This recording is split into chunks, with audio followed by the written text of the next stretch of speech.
Okay, so moving on next in terms of integrations, I'm going to look at the integration of Forbidden Fortress into Shadows of Brimstone. So Shadows of Brimstone, we've got the two core sets we talked about earlier, which is the Swamps of Death and the City of Ancients, and then a few years ago they brought out Forbidden Fortress, a new core set based in feudal Japan.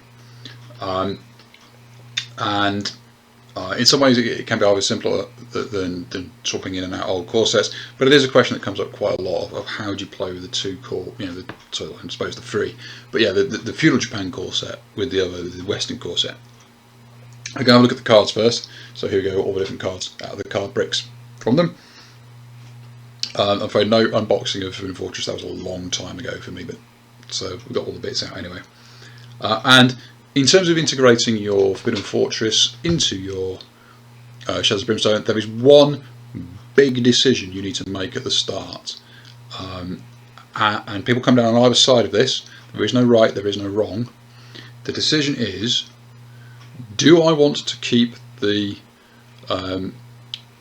flavour separate for two sort of world themes, the Western sort of cowboys and inside, and the feudal Japan samurai side? Do I want to keep those separate so that when I am in the Western scenario, I'm very much in the Western scenario, and when I am in the feudal Japan scenario, I'm very much in the feudal Japan scenario?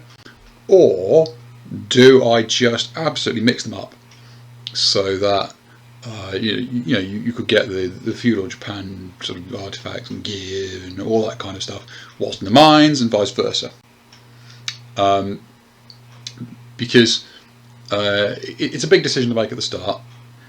Personally, I do prefer to keep them separate, and I treat it as, when you're in the mines and the Western side, you're in the mines and you're doing the Western side, and you stick to all the stuff that comes out from that, and then if you go through a portal or whatever and you're in the feudal Japan side, then you start doing the feudal Japan stuff, and you can swap them between. I don't make it so you have to stick on one side. We jump around in our campaigns between the feudal Japan side of things, the feudal Japan other worlds and so on, and the Western sort of cowboys ones.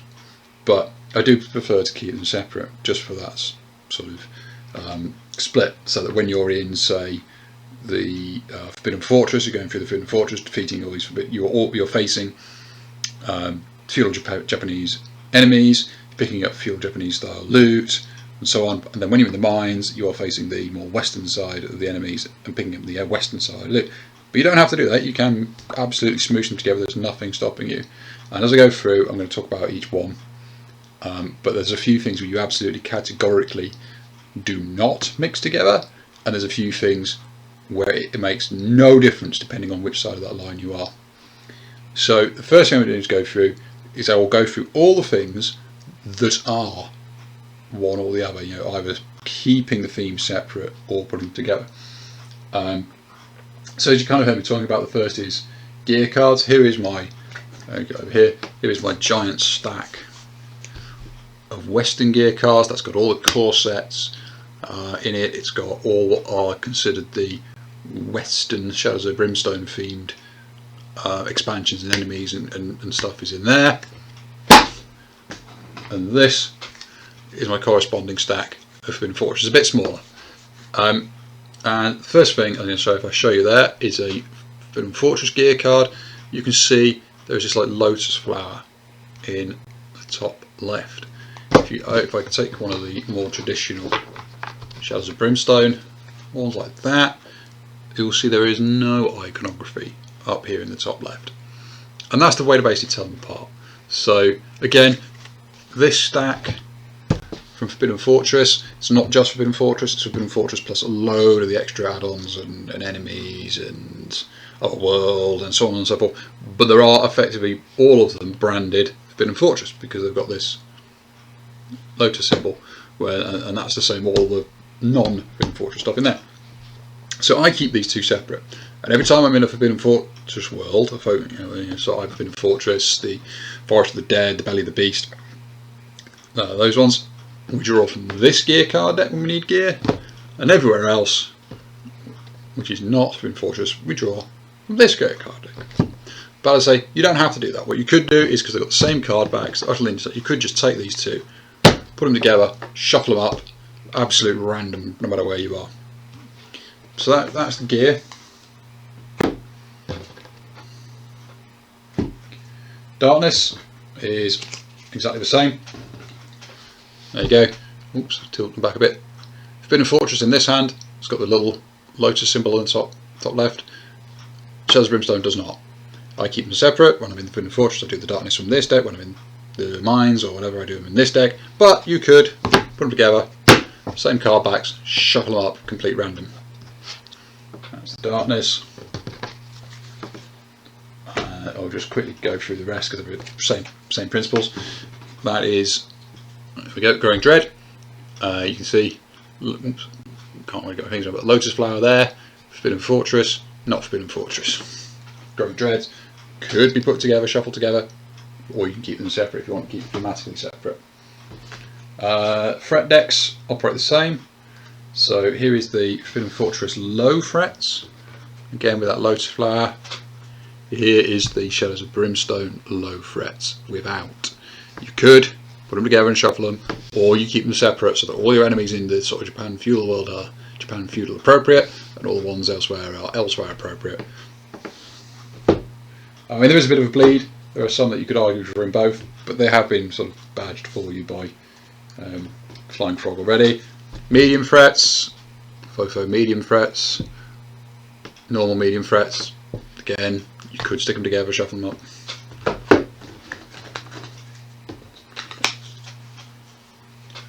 High, there we go, high Fofo, high Brimstone, they could be shuffled together. And epic frets. Oops, there we go, epic frets. So, epic frets are a bit interesting actually, now that we've come to this point actually.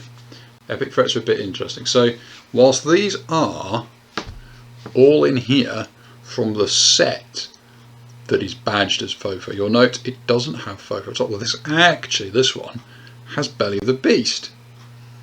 And that's because it's a Magma Giant. The Magma Giant variant, there is a variant in Belly of the Beast. Belly of the Beast is a Fofo world, so it goes in here. But if I was to search through this one, which is the Shadows of Brimstone deck, I would find the Magma Giant from Cinder in here. And I think there's a Wasteland version as well. They're in here because those are nominally badged as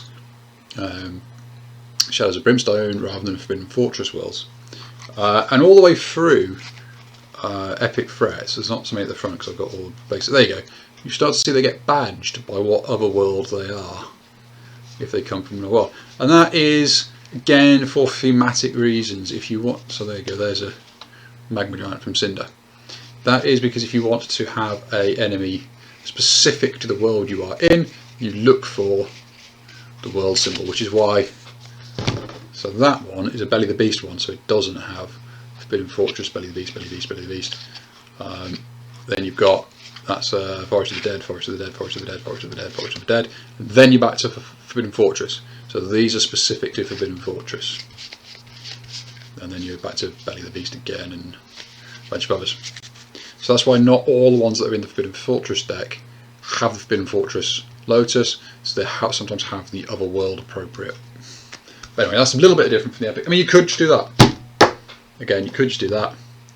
And if you're in the Mines, or just get whatever you get. But otherwise, other worlds tend to be a bit more specific. Right, so those are all the ones where you could mix them together.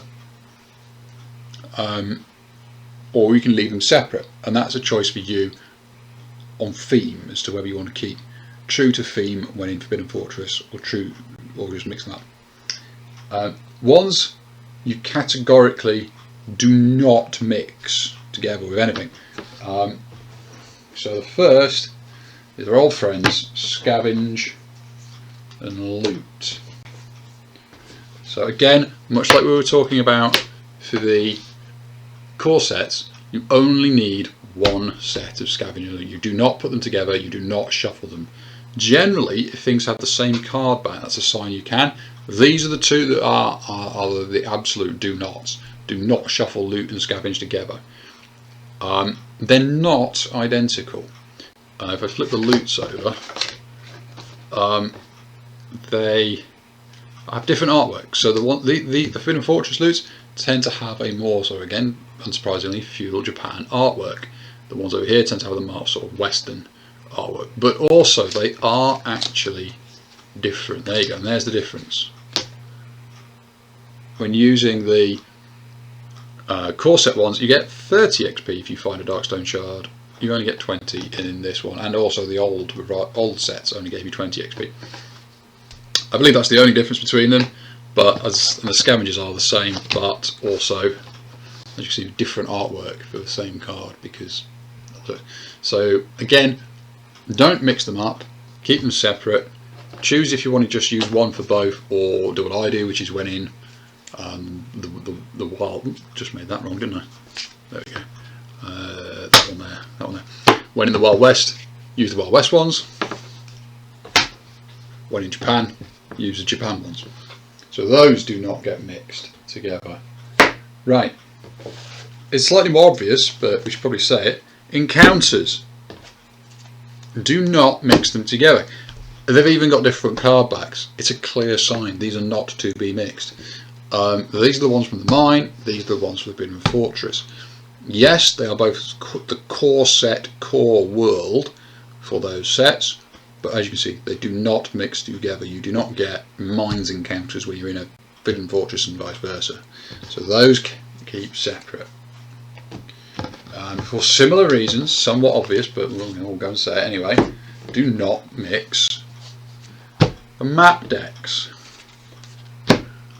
Yes, they are the core sets, yes, they are the core world for each of those sets, but no, the mines and the Forbidden Fortress map tiles should not be mixed together. They actually work. I mean, you can put them next to each other. It looks awful, and it just just doesn't make any sense thematically. Why you'd be walking in a mine, then all of a sudden you're in a Forbidden Fortress. I mean, you can do that through portals, I suppose. You can treat the Forbidden Fortress as an other world for portals if you're in the mines, and vice versa. In the mines, you can treat. So if you're in the Forbidden Fortress, you can treat the mines. That's another force. But yeah, don't mix those decks. Even if they are the same side of the cutouts, do not mix them. And finally, the artifacts are again different.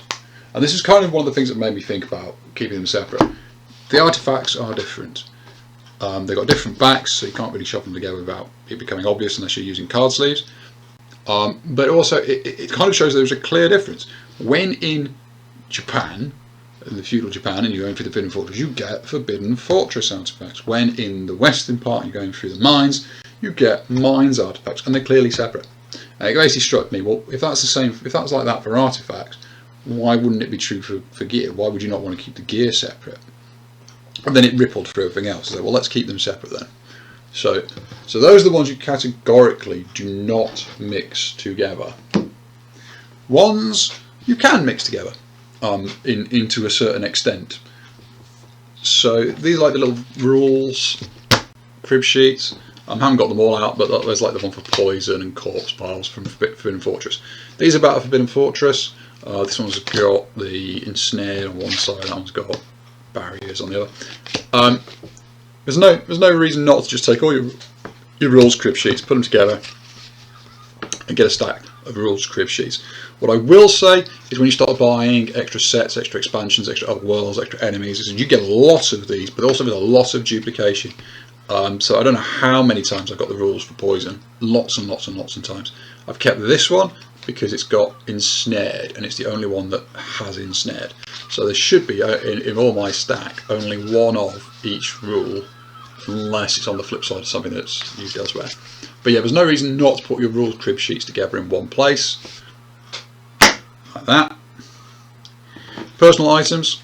So that the item you get at the start of the game for free with your character and then never get again. So here's the Shadows of Brimstone ones from 2 Shadows of Brimstone sets.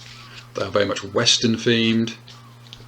And here is the personal items from FOFO. I suppose I should have done these earlier, I guess. I'm a little bit more forgiving with these, but you can, obviously if you want to, you could separate them out and that your Japanese characters only get the FOFO personal items and your Western characters only get the Western personal items. But yeah, equally also you could just stack them together and shuffle them. They are obviously the same back, so it doesn't really make much difference.